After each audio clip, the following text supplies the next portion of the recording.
Welcome to This Explainer. Today, we're going to decode the fascinating and honestly pretty mind-blowing mechanics of what it actually means to know a language. I mean, we use language every single day, usually without a second thought, right? But the invisible architecture supporting our everyday conversations, it is incredibly complex. So let's dive right into this fundamental question. What does it actually mean to know a language? Is it just a matter of, memorizing a massive dictionary and a rigid set of grammar rules? Or is there a much deeper, hidden social dynamic at play here? Think about it.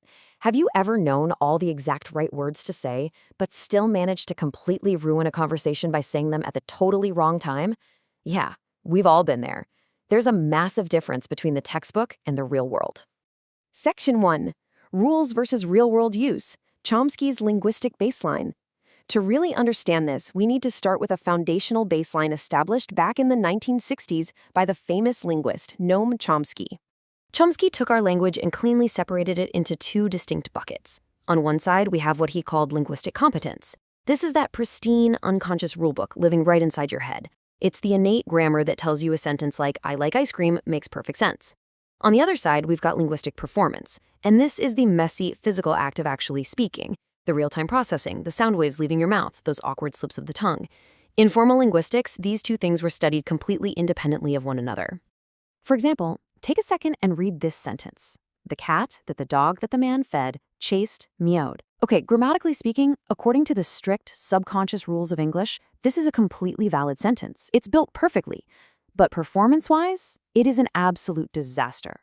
When we try to process it in real time, it just completely overloads our working memory through something called center embedding. But that's basically just stuffing way too many clauses inside of each other.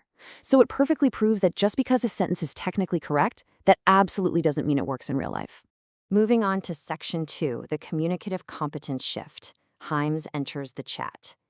As we moved into the 1970s, sociolinguists began to realize there was a major problem with this purely grammatical view of language. Linguist Dell Hymes agreed heavily with a critique from John Lyons. Hymes basically called out Chomsky's approach for turning that performance category into a giant wastebasket. Think about it. If a linguistic phenomenon was too social, too messy, or just too hard to handle with strict rules, generativists would just toss it into the performance bin and ignore it completely. But Hymes realized that a true theory of language actually had to account for the society using it. So Hymes introduced a massive paradigm shift. He presented a solution that he called communicative competence. He argued that it's simply not enough to just know the grammar. When a child learns to speak, they don't just learn syntax, right? They learn when to speak, when to stay silent, what topics are okay to discuss, and with whom. Knowing exactly how to use the language appropriately in a social setting is just as critical as knowing the rules themselves. Section 3. 4 Pillars of Communication, Building the Mental Map. So how do we actually take this messy, incredibly dynamic reality of social communication and break it down into something we can study? While researchers Michael Canale and Meryl Swain built a brilliant mental map for this, they identified 4 distinct pillars that make up our communicative competence.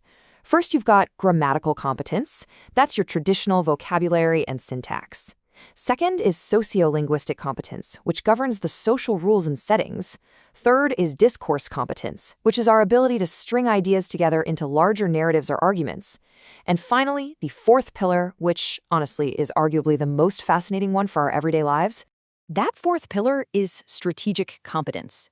Think of this as your communication backup generator. It's exactly what kicks into high gear when things go wrong. Like if you're in a crowded, super noisy room and you have to rely on hand gestures. Or if you ask someone to repeat themselves, or even when you use gap fillers like or while you're desperately searching for a word. That is strategic competence in action. It's your brain actively, spontaneously solving real-time communication problems. Section 4, Humor, Kids, and Aphasia, Real-World Applications. Let's look at how this overarching theory actually lives and breathes in scenarios we all intuitively understand. Let's start with something we all love, a good joke. Take this classic Groucho Marx joke. One morning, I shot an elephant in my pajamas. How he got into my pajamas, I'll never know. This perfectly proves that understanding language requires immense social nuance. The humor here relies entirely on structural ambiguity. Theoretically, the grammar allows for 2 completely different meanings. Either Groucho was wearing the pajamas or the elephant was. Our communicative competence is what allows us to instantly grasp that absurd context and realize, oh, it's a joke, rather than treating it like some confusing vocabulary test. In fact, linguist Victor Raskin created the semantic script theory of humor specifically to explain this exact phenomenon. His theory models a native speaker's intuition, showing exactly how we use specific combinatorial rules to smash different lexical scripts, or frames of reference, together to interpret humor. It basically shows that our ability to find things funny is actually a deeply embedded part of our linguistic competence. This communicative shift also completely changes how we view kids learning to talk. On one side, you have the traditional Chomskyan view of universal grammar, this idea that we are born with an innate biological blueprint for language. But then, researchers like Michael Tomasello argue for item-based learning. They suggest that early language development isn't just biology magically unlocking itself. It relies heavily on environmental exposure and social interaction with caretakers. We learn language because we actually use it to interact with the people around us. Furthermore, the harsh realities of brain trauma blur these lines even more. Conditions like aphasia show that performance and competence are incredibly intertwined in the mind. Neurolinguist Harold Goodglass notes that when brain damage occurs, it doesn't just neatly erase the rulebook or neatly erase the physical ability to speak. Storage of the language and retrieval of the language are inextricably linked. The damage disrupts both our knowledge of the rules and our ability to access them. Which brings us to Section 5, the translators, specialized competence, co-authors, and cultural decoders. This brings us to a highly relatable, highly specialized practical application of communicative competence, the complex, fascinating mind of the expert translator. Translators really are the ultimate intercultural communicators. They traverse the entire communication cycle to connect completely different worlds. The author, the translator, and the reader are all deeply intertwined, and a successful translator acts as that crucial structural bridge, ensuring that meaning actually survives the journey across that gap. You know, a really common misconception is that a translator is basically just a human dictionary, just swapping words one for one. But in reality, they're actually co-authors of the target text. A translator must intimately understand the original author's sociocultural context. They're a peculiar kind of reader who scrutinizes the text for difficulties, interprets the original author's true feelings, adjusts to the specific client request, and then produces a living, breathing document for an entirely brand new culture. Now, you might be thinking, isn't anyone who speaks two languages automatically a translator?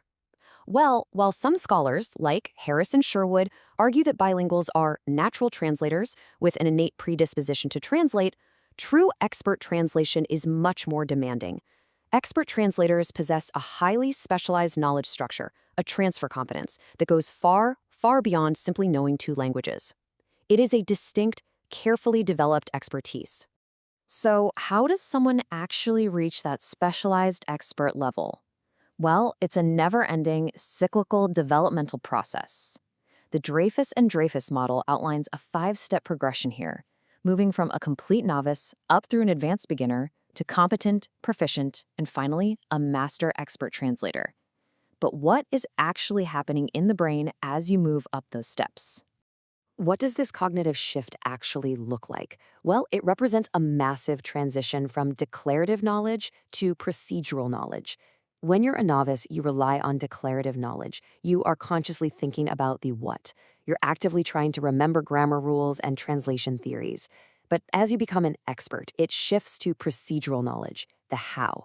The complex act of translating cultural nuance and linguistic structure becomes completely automatic and unconscious. The rules just fade into the background and the pure act of communication takes over. Which brings us full circle to the heart of our explainer today. Language is undeniably powerful, but it is entirely useless in a vacuum. It absolutely requires social context, strategy, and intercultural understanding to truly work. So the next time you find yourself stumbling through an awkward conversation, sending a risky text message, or laughing at a joke, ask yourself, are you just using the rules of your language, or are you actually communicating?